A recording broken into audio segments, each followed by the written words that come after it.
Global happenings today.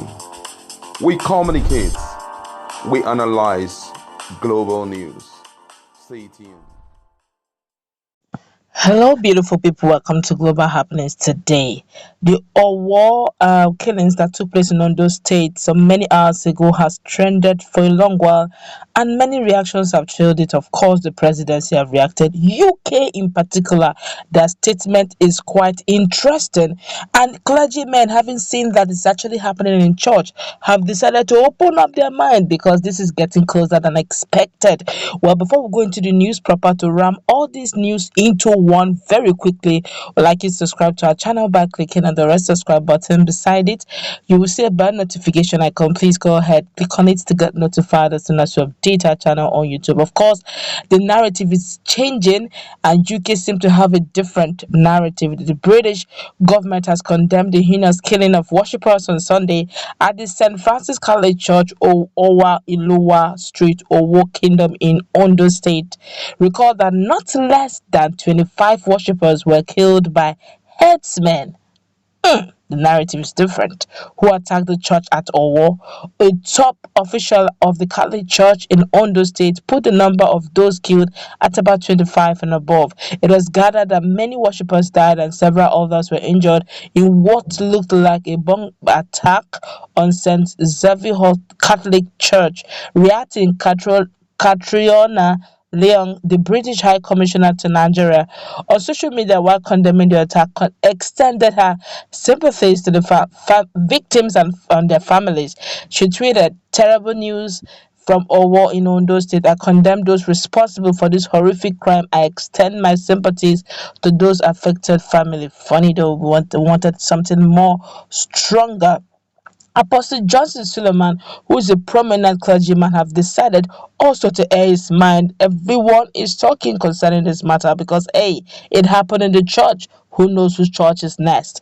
Well, according to Apostle Johnson Suleiman's tweet, I quote, he said, "It's only a clueless and a useless government that calls known gunmen unknown. History will never forgive privileged men who do nothing in the face of tyranny.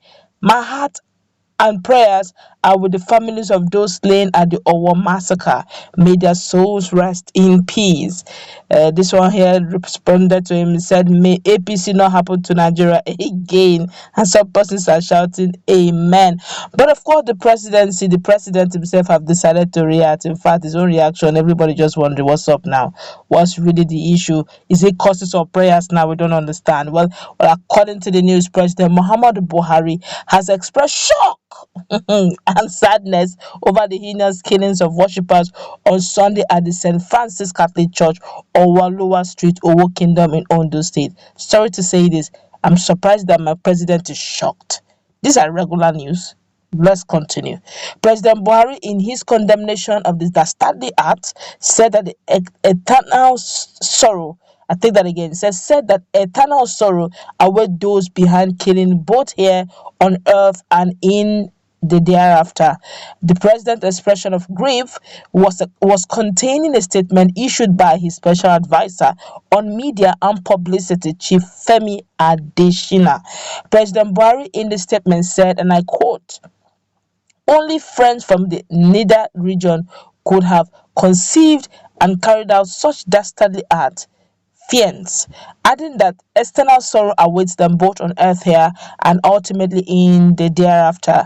He mourned the death, consoled with their families, the Catholic Church and the government of Ondo State, charging emergency agencies to swing into action and bring succor to the wounded. The statement quoted him as saying, "No matter what, this country shall never give in to evil and wicked people, and darkness will never overcome the light.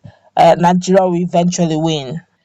Now everybody's reacting. A whole lot of people, of course. All the presidential aspirants, beginning from. In fact, I was surprised. Everybody reacted from beginning from Atiku Abubakar to Peter Obi to the vice president to Sibajo to to Bola Ahmed Tinubu. all their reactions are quite unique. After everything, they all seem to, teeter towards a little of campaigning, whatever, whether we like it or yes. This is very condemnable. And everybody's reacting to it. People are of the opinion that this is going beyond the expectation.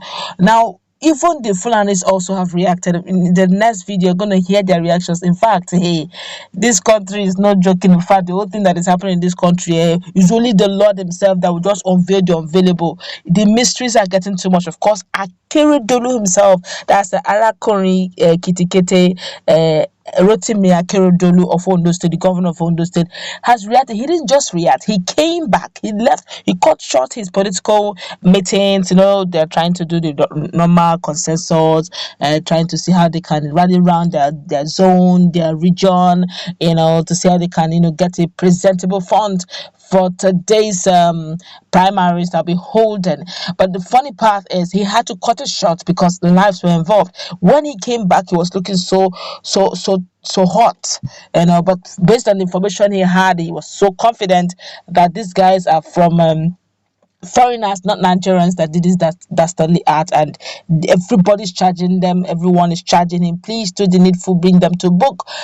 Everyone in Nigeria is screaming the same thing. For crying out loud, these guys are just worshiping their God. Why would they be cut short? They were not even expecting anything. All right, the level of purification of instruments and arms in Nigeria is getting out of hand. One would have expected by now that all hands should be on deck. If just worshippers on a regular Sunday morning did not even know that their end will come so close. Imagine during elections. Imagine when it is expected that there will be hoodlums who will go about trying to hijack votes, ballot papers. Then you can just imagine how it will look like. Some persons were saying, I don't know which of the prominent men said that, look, I think it's Bola Tinubu. He said Bola Tinubu said something that people think that what we are experiencing in Nigeria is more than the regular war we see, that it comes and this needs to stop. Insecurity is the ban of you can't develop as a nation if insecurity is your problem. And this time around, it's as if it's getting helpless. From Sambisa to Borno, it's now it's now a regional issue. Everyone is screaming and shouting insecurity, insecurity, insecurity.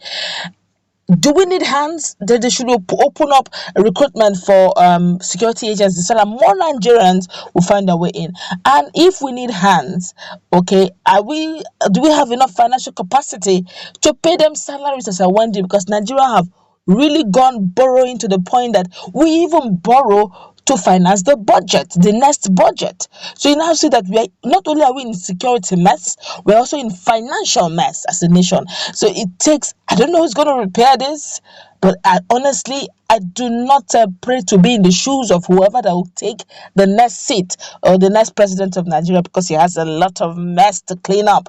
And I just hope that Nigerians will be patient enough with whoever that will come in, and if the person also is genuine enough to fix the country. That's what we're going to wrap it up. You have heard what they all said, dastardly hard, but the question is, will this heinous crime, will justice be served? That's what Nigerians want to hear.